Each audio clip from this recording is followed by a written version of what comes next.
Hi, everybody. Thanks again for attending our lunch hour sessions as well as our dinner replays. We always appreciate the time everybody takes in their own schedule to actually watch a lot of our webinars and do those type of things. So today we're really excited to introduce our RESP planning for post-secondary.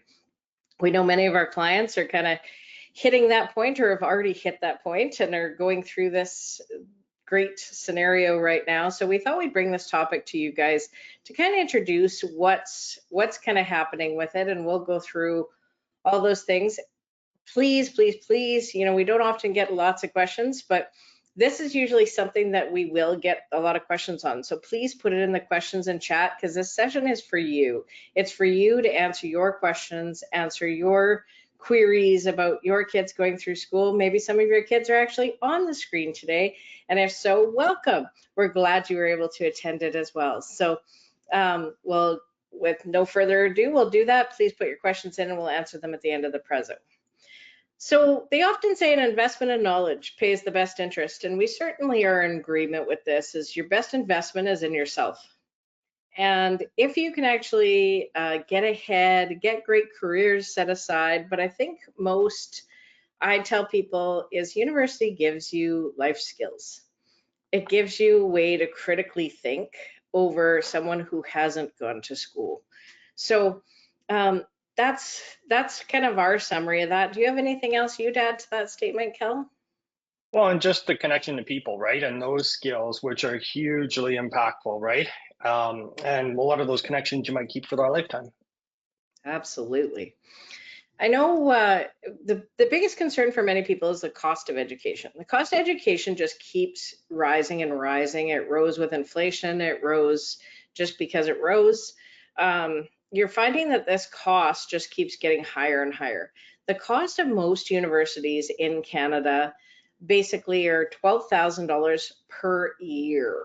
So when people ask us to do a calculation of, hey, my kid might be going to UBC, or you know what, I would really like my child to go to Queen's.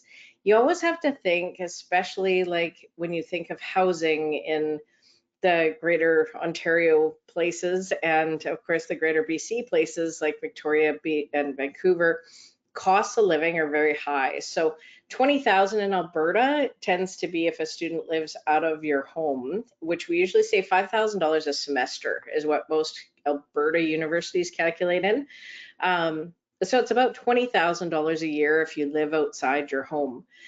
Some people do that because they want to get a student loan or they, are looking for different things. Of course, we'll talk about that later, but those are things to think about because if you're going to Queen's, for example, Queen's is just $20,000 in certain programs for tuition. So if you wanted living expenses, it can be up to $20,000 to $60,000. So that's something to consider when your kids are looking for universities. I often hear people say, oh, they just want to follow their friends, or they just want to go there, or they just want to do this. You have to think of the additional costs and whether or not you have that saved or have that part of your education plan. Yeah, there's a broad range there, right? I would say there's a hugely broad range there, including the East Coast, right? And so involving the kids or having them lead the project in terms of what that would break down for, like, car or no car, what does that look like for like cell phone entertainment? Like the introduction into like the basics of financial management is what that looks like, right? Whether it's residence or renting or even at home, paying rent to mom and dad for that spot, right? And then returning those funds to them. There's many ways to approach it, but getting into the research around what this would cost per year and for the full program, I think is a hugely interesting learning experience for the whole house. Absolutely. The average student debt of a Canadian university graduate is about $28,000. And same with a medical graduate is about $100,000 is what we're seeing. And that actually is averages per Stats Canada. So always research those things with residences and schools and find out what your decisions are. Some people's residents are far more expensive than what you could actually rent outside, or you might have a better experience outside. So those are always things to think about when you're looking at how does my RESP, how does my education plan fit? So just to review what that is, right? That RESP, the Education Savings Plan, obviously, as you know, it's a long-term savings plan. It's for education specifically after high school, for qualifying post-secondary institutions. As you get closer to needing those funds, like 2 or 3 years away, we might help manage that allocation to be a more conservative or safer allocation, given that you're going to use it in the short term. The education savings grow tax-free until withdrawal. And obviously your contributions are the principal. There's no tax when you get that back. But that plus the government grants will obviously earn growth over time. When formally enrolled in that qualifying post-secondary program, they provide like an official proof of enrollment documentation, just abbreviated to be a POE. And so that would be through the registrar or normally through like an online portal. But once that POE document is in hand, then withdrawals can begin. And then once withdrawals occur, growth and the grants are taxed in the hands of the student or the beneficiary. And then otherwise, there's no proof required as to where those funds get spent. So they can be used obviously on tuition, but everything else that comes along with it, like living expenses or books or computers or even cars, that type of thing. So we will go into the details of these components in future slides here. So people often get pretty confused with the terms of what an RESP is, and I know many of you already have an RESP set up, but the subscriber is basically the parent, and then the beneficiary is your child. So how that works is the beneficiary would achieve the money basically at the end of the day. And as we take out money, that is the person who is taxed. It's not you. It's not anyone else. And of course, we'll talk about tax again later in our presentation.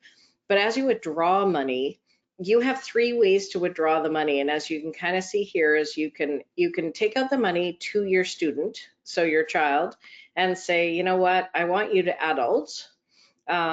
And I want you, I know my parents always, whether it was on a credit card or whatever, my parents would actually pay for part and then say, okay, child, you start paying for the rest. The rest of the years after the first semester, I paid. And then my parents were like, here's how money comes to you. Here's what happens. It's a good opportunity to always teach people how to do paying for things and adulting, as we call it. So, you can pay it out to them. Or if the parent constantly pays on a credit card, you obviously want the money to come back to you. Or in some cases, we've had quite a few clients who say, you know what, I don't want to have the responsibility of it. I don't want my child to have the responsibility of it. I'm going to send that money to the school. And then therefore you'd pick the promoter sponsor, which would be somebody like IA, Newport, Mackenzie kind of thing, all your companies that manage the money would then actually cut a check straight to the university and handle that on your behalf. So that's also an option. Yeah, in the vast majority of cases, just trying to keep it simple, that parent or that subscriber is saying, okay, for this semester, this is how many dollars we need in a round number. We send it back to you. And then definitely we encourage you to kind of like share that load or that responsibility with the student who's now an adult. And then it's a great learning experience to kind of use those funds appropriately. Definitely. What qualifies as post-secondary? People often ask us. It's usually the universities, colleges, trade schools, tech schools, religious schools. So even trades, like as you hear about trades, plumbers, a hairdresser's a trade. So all of those things qualify. And basically, if you go to the schools, they will tell you whether or not they're a qualifying institution. So you can do that via your research. Whether you're a part-time or a full-time student does matter. So basically, you only get half the money if you're part-time. So similar to someone who's full-time, you'd get all the money that you need based on the different qualifications like Kelly was just talking about. We get asked a lot, my son or daughter needs to return to high school. Does that qualify as post-secondary? It does not. You're basically doing upgrading for high schools. So it's not a post-secondary qualifier, even if it's a different institution. Yeah, what you mean by that, Pam, in terms of like half of the money. So in terms of like there's a tax slip that says, okay, are you in full-time or part-time? Here's, a component or a credit basically on your tax return. So obviously if you're half-time, you'll get half that credit for it. There's a limit, for example, in your first 13 weeks that we'll talk about. So then you would get half of that limit if you're part-time. So it's not as if you don't have the full amount of funds in your self-directed, RESP program. All of the funds are there. It's just some of the things and the components that apply to this.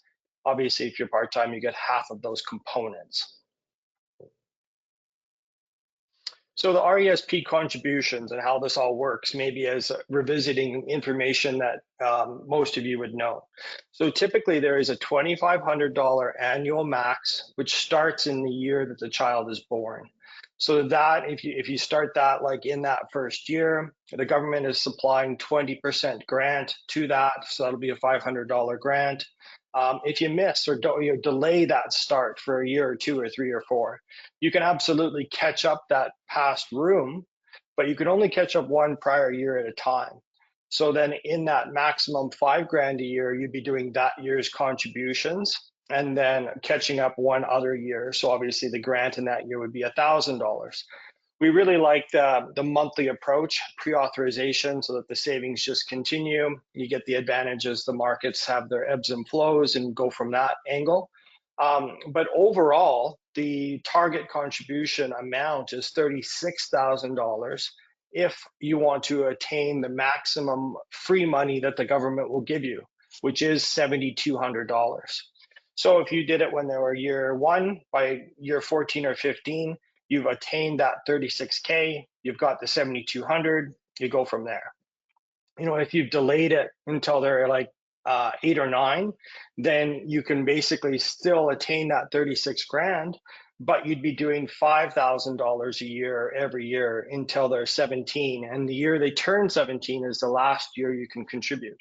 So as with anything, this relates to your financial plan individually, and we've helped clients kind of say, okay, what's the right amount? Sometimes you can't hit that 36K target, and that's okay if that's, you're doing your best and you're kind of managing overall priorities. On the flip side, if there's extra money, technically speaking, you could put a total of $50,000 into this per child.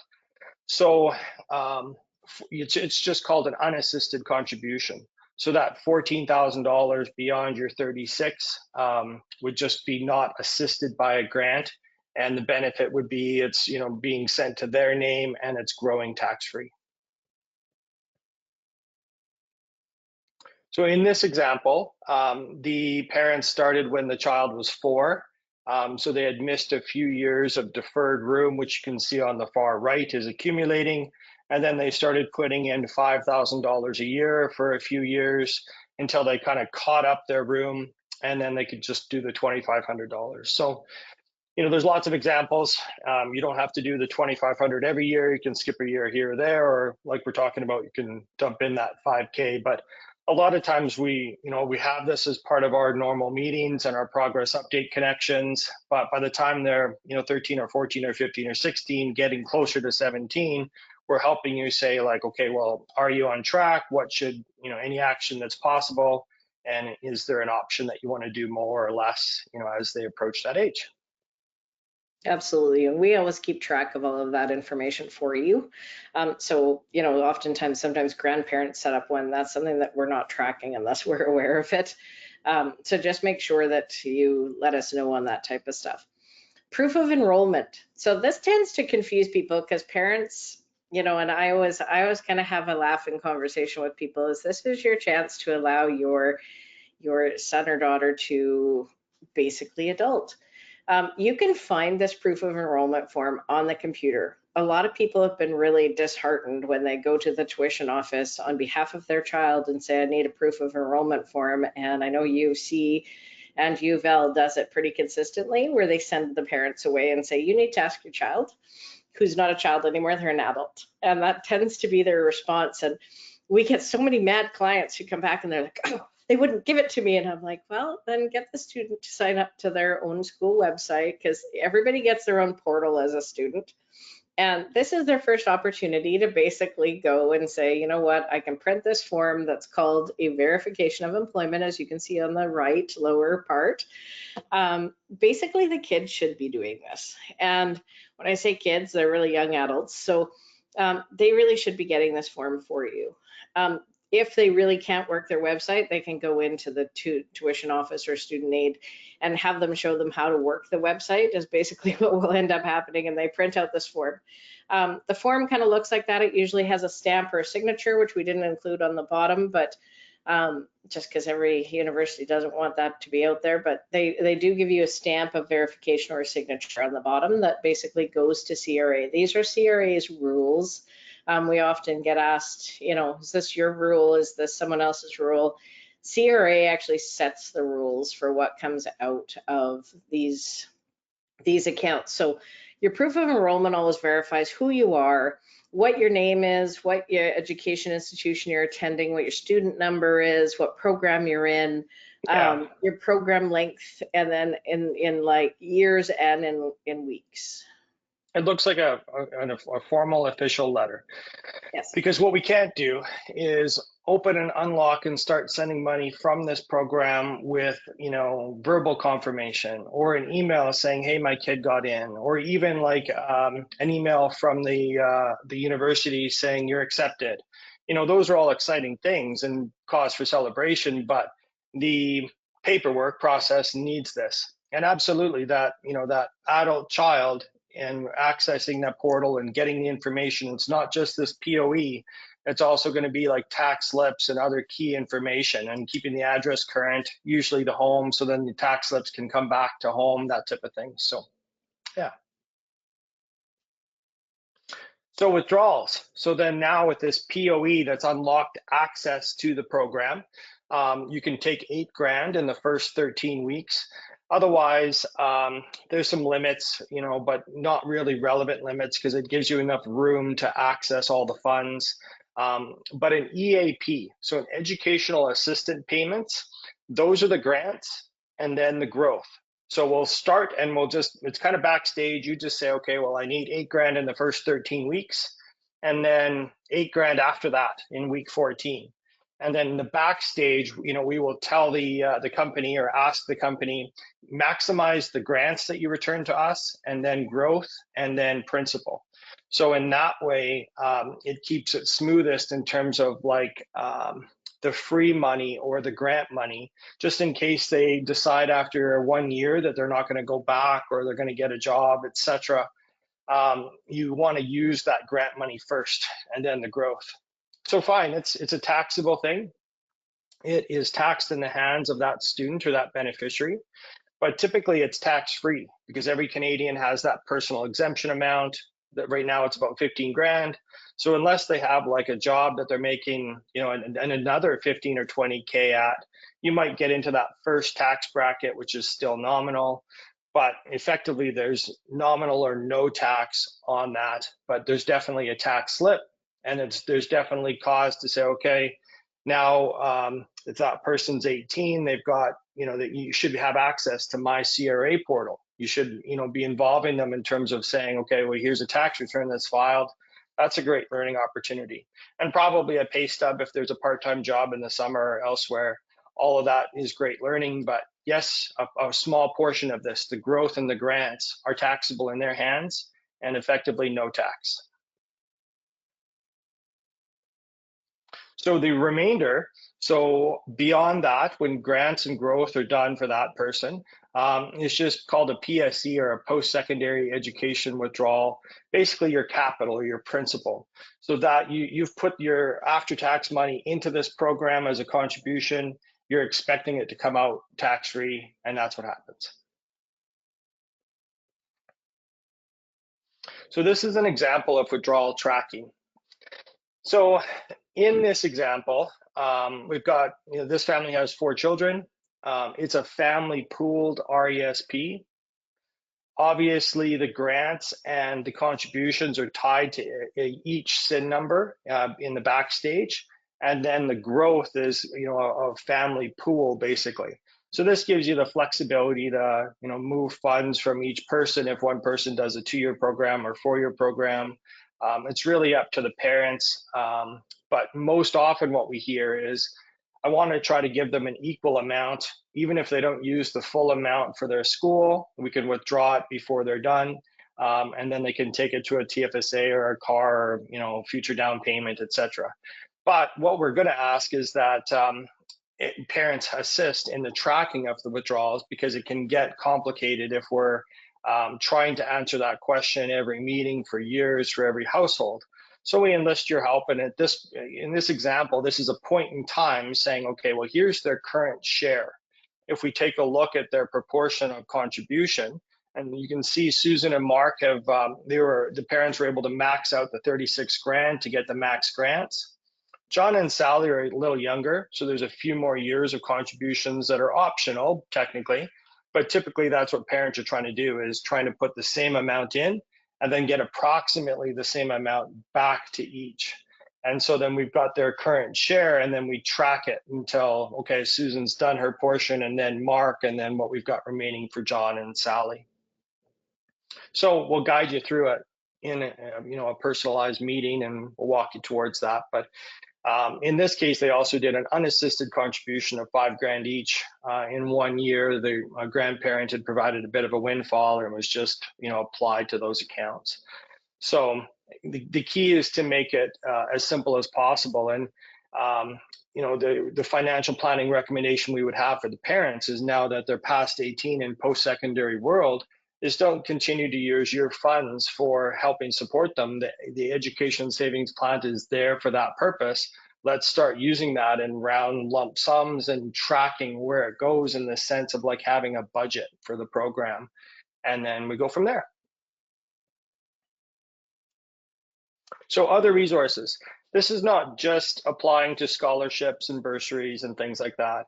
It's other resources in terms of helping you understand what program do you want to achieve, and what schools are the best for that program, and maybe resume writing and all those good things. I like the concept also of informational interviews. So, as nerdy as it sounds, when I was like 16 and 17 and 18, I was interviewing people that were 30 and 40 and 50 who seemed ancient at the time, and they graciously gave me their time, and I had a quick list of questions, and I was asking that accountant, for example, like, what does your average week look like? What schooling did you do? What's your compensation level, and retirement projection? Like, how does it work, right? How many days off? How much control do you have in your world? Like, what are the pain points, right, in your life? What are the amazing things? Like, would you have done it again? And I interviewed a number of people, and I've helped a lot of our clients' children interview a number of people, because we have a broad cross section of industries in our client base. So a lot of times we just ask a polite favor and line these people up. But that also helps to like identify what path, right? And I was in my 3rd year before I really kind of specialized in my 4th year to like really dial in what that path looked like. And it wasn't formally down in the accounting road and practice and auditing. It was just using a lot of accounting knowledge to be an entrepreneur and different. I ended up into operations management. But each child's path, they might not know that. I'm shocked at the pressure that's that exists out there, that they're by the time they're 14 and 15, they're supposed to know what school they're going to go to and whatnot. But one of our clients had recommended a program called grantme.ca. You can take a look if you like.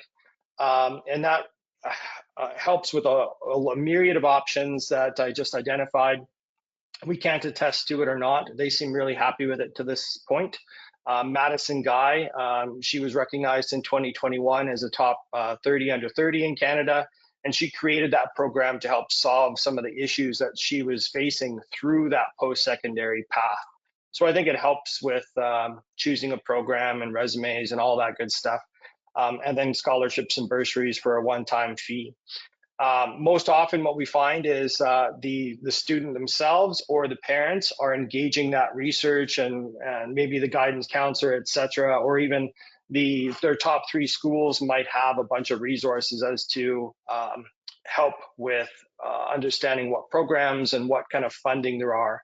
but it's a good test, and it's a good kick in the pants for some of the kids to like get out there and try to help fund the program, right? It's dangerous to say, hey, no, we got this, no big deal. Like RESPs will get you most of the way or sometimes all of the way. But if you can get those scholarships and bursaries and give them an awareness and engage them to understand the full scope of the costs that are not just in year 1 or 2 of university, but like in an average year of life, and what does it cost, and like I'm shocked sometimes when I hear parents that don't like have the kids got the car, the cell phone, the gas, the insurance, but the kid doesn't know what the cell phone and gas and insurance and cars cost. And so that's not helpful. That's not a gift at all, right? We don't give fish for the day to eat. We teach them how to fish, which probably all of you also agree with. But then this is what they're doing, is like engaging in that research. And we absolutely can help, upon request. Here's some average costs for what these schools look like. Here's some probably clients' children who are attended that school that they could talk to. And then from a funding angle, and sometimes for loans and whatnot, definitely we can try to jump in there and help as possible. And I think, if most of you haven't heard about our August 1st, we're having a student actually come and talk about that. And she's now a veterinarian, but had gone through the process of looking up on that Alberta Student Aid sites on the websites there on that slide. Had looked up scholarships and bursaries herself, but her parents made it a project to which she had to report to them on a certain date and had to do her project homework. So she'll kind of probably talk about a little bit about that, of how she got her bursaries, how she got her scholarships, how she applied for many, got involved with many things. So if you haven't signed up to that webinar for August 1st, sign up for that webinar, and she'll kind of talk about her schooling journey through basically her career on that. And I think it was done really well with her, and I've seen other parents do that really well as well. So student loans. So student loans are also something that we get asked a lot about, and it's also another way for students to obtain money. I always say to people, because they're like, oh, my kid can just apply for a student loan. You really can't, and you really can't back in my day either. And credit actually has gotten tighter for a lot of students even so. So if you live at home and you have your $40,000, $50,000 truck that your parents gave you and your cell phones like Kelly's talking about, and you're putting that all down, I live at home, I've got the truck, I've got this, my parents make, X amount of dollars, because you know what, they can access your tax returns. So if you make $100,000 or more, your child is not getting a student loan. Basically is how that works. So whether you wanted to save or not, this is the option. Your kid can move out and maybe obtain some student loans, but if your parents are financially able, they will say, hey, you have an ability to pay for this schooling. So they're trying to support kids now more. With the recent budget, they're kind of saying we're going to try to support them a little bit more. But again, unless you're moving out, you're going to a school on your own, living on your own, res or whatever, basically then you'll be able to apply a little bit easier for a student loan. If you're including a car of $50,000, we often tell people don't recommend it. It actually belongs to mom and dad, not you. Yeah, and I would say, Those Pam, things are like really this is rarely used. Like I think for some people or some families, maybe it's in year 3 and 4. So you've had a year or 2 of practice of saying, okay, this is the year's budget for things. And then sure, if they supplement education costs in year 3 and 4 with some form of loan, typically that's guided by the institution, or you could go to that bank or whatever. And it's more commonly used for like the post degree, for law or medical or that type of thing. Sometimes for that, definitely it's a lot easier in a way, but then there's more funding for like your second degree. Yeah, so part-time students basically only qualify for a Canada student loan. So there's 2 student loans you can get, as a Canada student loan and Alberta student loan. Full-time students can get both. Recent government budgets basically said that they were going to take on half, the other government's going to take on half. Now they're changing it to the federal government will take on 60%, the provincial governments will take on 40%. Canada student loans are interest-free for every $300 a week that you have to spend on tuition, is how they calculate the interest-free portion. That's tax deductible for the remainder that you are above that cost. And basically, you would then pay interest on the additional cost of that. And they work that out near the end on their student sites. 6 months payback after the last day of school is when you have to start paying a Canada student loan.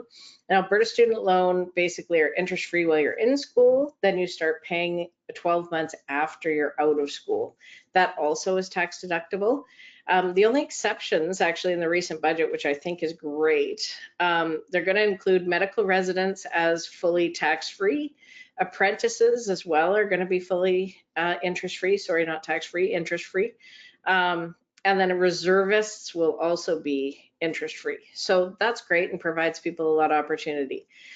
A lot of students we have seen, parents through their banks have gotten them student lines of credit. Just realize those student lines of credit are not Canada, not Alberta. You don't get any interest-free portion. It's exactly like a line of credit that you and I have. They just get preferred rates through the bank. As well as credit cards, you get what's called a student credit card, which is usually a lower limit. But gives the kids ability to actually get credit as they go, and it's a little bit less prime plus rates for sure. So the fun topic of tax, it always seems to enter every webinar, but in this case, tax filing and slips. So there is going to be a T2202A tax slip that you may remember from years past in your own post-secondary if you went. That is a useful, awesome deductible tax slip for the parents. It will run through the kid's tax return first, usually not applicable, and then has to be elected. You got to, tell that accountant to say, okay, use this slip for this, for the tax return for the parent, and it'll give you a tax break basically in terms of a tuition credit. So the other slip is just going to be from any EAP withdrawals. So that's not going to happen every year, but until we grab, if you recall, the grants and the growth that generate an EAP tax slip for that student, that will occur for the first year or two max, and then they'll just slip it into their tax filing for that year, even if they don't have other T4 slips from any kind of part-time work or whatever. Yeah, but sorry, we have an error there, Kelly. I was noticing, I was just going to bring up, because the T2202 is the tuition slip, and then the EAP is a separate slip. So sorry for that error. We'll correct that. Yes, two slips. Yeah, but don't forget them, get them, and then put them in the tax packages. Now there's going to be that tax package for the child, right, as well, and then, towards the accountant, and then we go from there. But any kind of questions and whatnot can be, asked to the accounting firm or ourselves as necessary. Bursaries also must be claimed alongside tuition. And so a lot of times what I find is that, okay, let's say that student is in residence or an apartment condo, ask yourself, like, what address would be on their CRA file? Usually it's the home address. So then that's maybe where you still have like any kind of university or documentation going back to the main home kind of thing, so you don't miss those slips. And then if they have access to the portal, everybody these days is, trying to avoid the mail, and then they just get that slip at the right time. But then make sure your child provides those to you in March at tax time. So, the question is, what if my kid never goes to school? I think Which that I happens think, if I can start with like one comment there, like, it's so rare that this occurs, right? So then Pam's going to tell you a whole bunch of useful information that likely will be so like not very relevant to you, because that kid is going to go to school, right? Or going to access those funds, even if they're hesitant and reluctant, and all of a sudden they're going to get a job, or they get an internship, or they take a gap year or two and they're just killing it with like $100,000 salary. The account, the RESP account, can be open for 36 years. So what we've told people that are on the fence, like, there's been very few in our career, but why not just try like a semester or two? And then once you're past those minimum timeframes and those minimum limits, get that grant money and get that growth money. And then otherwise, if that's used up and they still say, okay, well, I'm not going to go to any kind of school, like even trades or anything like that, then fine, it's easier to grab back your principal. But if they, and it all also can be sent to a sibling. But if they truly don't go, then, over to you, Pam. Yeah, I think this tends to be more of a concern when you're first opening the account. People are like, oh, is this money going to go sideways if something doesn't happen? But like we said, you rarely see it. It tends to be the kids who have taken a gap year and all of a sudden they're working in a bar and they get good tips. And it's like, we've seen that where it's like they're getting good Or tips. an internship, right? Or And they've training. got like, $4 grand a month, that seems like, a significant amount of money, right? Or an entrepreneur that is going to give them a fast track to like, a great path. Like, that sometimes happens too. It's not just working at a bar. Yeah, no, and then you find out that the kid kind of goes, "Oh, this business doesn't exist anymore." Something happens midway through, and then kids go back. So we always say, don't give up on that factor because usually they will go. So at some point something will happen, and that's why we say leave it for that 36 years kind of thing and make sure that that happens. Um, you can basically use that money as well yourselves as the person who signed up, the subscriber to the plan. So you can transfer that to siblings, you can transfer it to yourself and actually use that on your own pool. You can roll over a maximum of $50,000 to yourself, as long as the plan's been open for 10 years and your beneficiary student is age 21 or older, then you can roll it to yourself. Or you can say, you know what, I want to withdraw those contributions. But if you do, the grant money goes back to the government. And the same thing with that, with the rolling to your RSP, the grant money goes back to the government. Any growth or contributions is yours.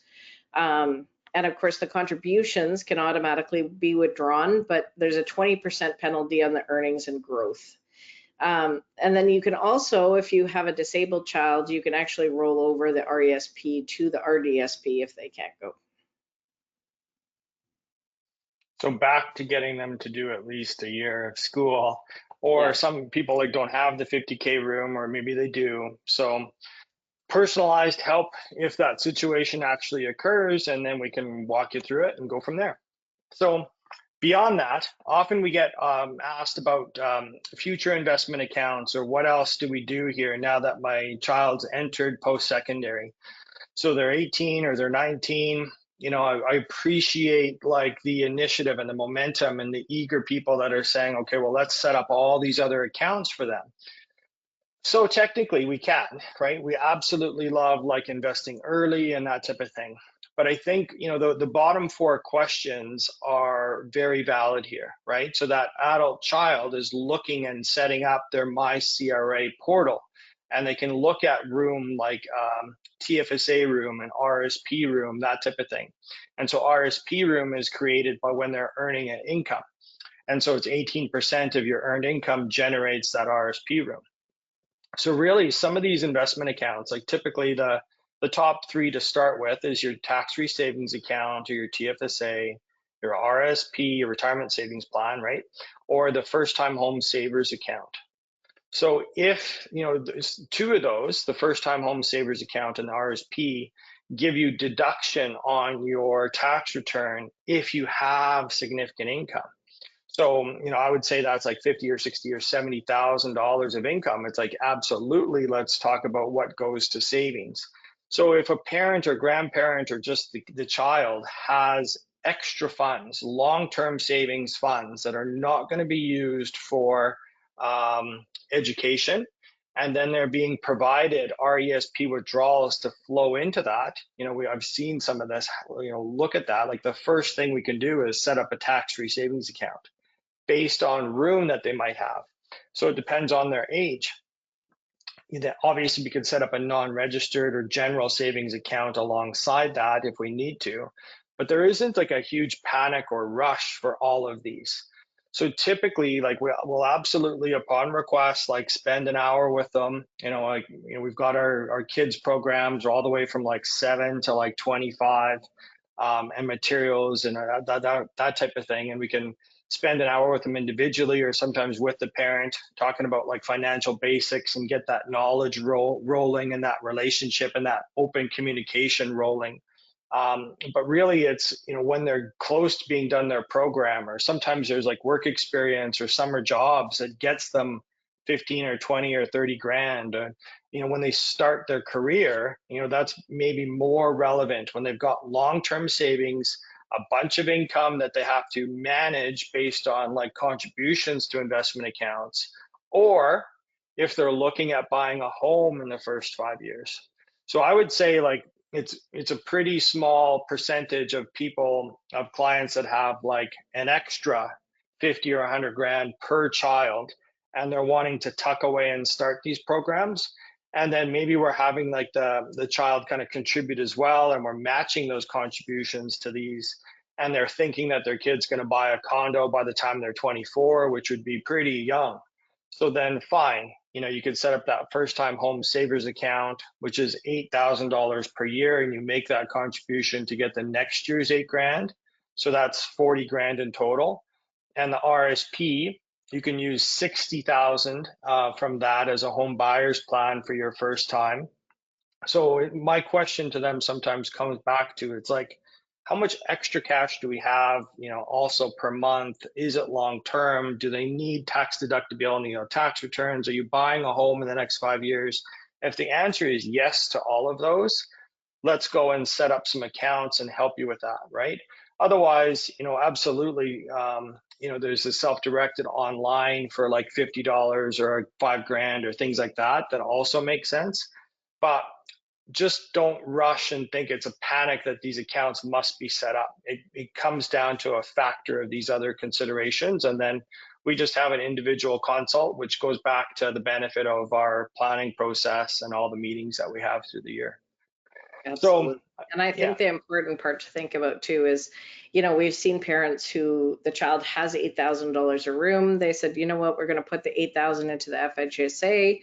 We're going to carry that room forward till student graduates. Then all of a sudden, student needs an extra couple courses, and it's like you're going through school again. They don't have the room, and parents want to put in another 8 grand. Well, there might not be the room. And the second you over contribute to an RSP, of course, as you probably read in my budget thing that I put out, the government now is charging $2,500 for any over contributions to TFSAs, to RSPs, if you haven't disclosed to them what's happened or what you're intending on doing with it, which is what we always try to do, is write letters or do whatever that, here's what's happening. But you can't really go over that $2,000 over contribution room without them coming back a year later and going, oh, you're paying us a penalty, and we can't do it. Yeah, so through a 4-year program, if there's extra funds and that type of thing, like TFSA is the one to start with, right? Or other general savings, and then move into the RSP or move into the FHSA as appropriate. So I think that makes a ton of sense. Yeah. And I think, by all means, like, I love the post-secondary and the kids and the planning, and then that's what those education savings are for. But then what we also try to do is like, okay, well, let's refocus this on the subscribers, the parents, and say, okay, let's, redo your retirement forecast. Like, are you super covered? Or now's the time, in the empty nest mode, it's like the RESP will take care of their post-secondary. Let's dial back all those other expenses towards you guys, and then maximize your savings years, right? If that's what you like, right? Some people, want to absolutely partition money away for like the down payments, and that's a serious long-term goal that's increased, from 20 years ago. It's a lot harder. But just, we will help you fit what's right for you. But my mind goes back to saying, okay, well, RESP has that post-secondary thing. Let's go back and refocus on maximizing your retirement funding. And, sometimes it's time for the parents to go back and do like a major trip or something like that. That's fun too. Yeah, perfect. Awesome. Do we have any questions, Trish? And we can answer those.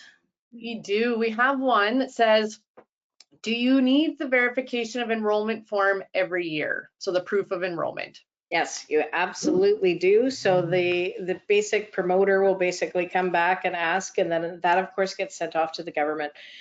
Why that happens is because of the fact, back in our day there was always general studies, but sometimes now kids go into technology and decide, hey, I want to now jump to business, or I want to jump from education to business. So your programs are going to change. Your year of study is always going to change. So those are variables in those questions that we kind of mentioned in the slides. Your length of study, your amount of study, maybe someone goes from full-time to part-time. So yes, that's always needed because those variables always change, for sure. They'll give it to you every semester. And so I think it remains valid for 6 months, whatever, but every semester we just grab a new one. Yeah. That's all the questions I have so far. Too easy. Anyone else have any questions? We're here to answer your questions. Anything that you guys come up, nothing's a silly question. So we'll wait another minute or two, and then otherwise, well, thank you very much for attending.